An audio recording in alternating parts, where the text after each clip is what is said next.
Hello viewers, আসসালামু আলাইকুম। আরেকটি ভিডিওতে আপনাদের সবাইকে স্বাগত জানাচ্ছি। তো এই ভিডিওতে কিন্তু আমি আমার গাছের অ্যালামান্ডা ফুলগুলো গুনে দেখাবো। আমি কিন্তু লাস্ট এই গাছের মাটি চেঞ্জ করেছিলাম প্রায় ১.৫ বছর হয়ে গেছে, ২ বছরের কাছাকাছি হয়ে গেছে। আমি কিন্তু এই গাছের মাটি এখন আর চেঞ্জ করিনি। ইদানিংয়ের মানে গত ১.৫-২ বছরের মধ্যে চেঞ্জ করা হয়নি, একদম ২০২৩-এর শেষের দিকে চেঞ্জ করেছিলাম আমি। তো বুঝতেই পারছেন গাছে কিন্তু কোনো রকম খাবার আলাদা করে দেওয়া হয়নি। মাঝখান দিয়ে একবার ফার্টিলাইজার দিয়েছিলাম, ওই গোবর সার উপরের মাটি একটু আলগা করে দিয়েছিলাম। এতেই দেখুন প্রচুর ফুল।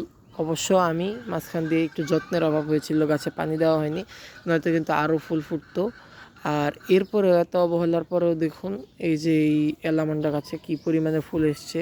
তারপর এই যে এখান দিয়ে ওই সাইড দিয়েও এসেছে, এই যে দেখুন মানে প্রত্যেক ব্রাঞ্চে ব্রাঞ্চে প্রচুর প্রচুর ফুল। এই যে দেখুন এখানে প্রত্যেক ডালে ডালে প্রচুর ফুল আর অনেক কুড়ি রয়েছে, ওই সাইড দিয়েও রয়েছে।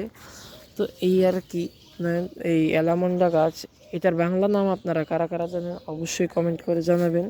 আমি আরেকটা ভিডিওতে আপনাদেরকে বাংলা নাম বলবো। হ্যাঁ, আপনারা যারা যারা জানেন যে এই ফুলটার নাম কি, বাংলা নামটা কি সঠিক, অবশ্যই জানাবেন। আর আমি জানতে চাই যে কারা কারা এই ফুলের বাংলা নাম জানেন। এটা হচ্ছে মিনিয়েচার ভ্যারাইটির একটা অ্যালামান্ডা গাছ এবং আমার বাগানের বেশ পুরনো একটা গাছ।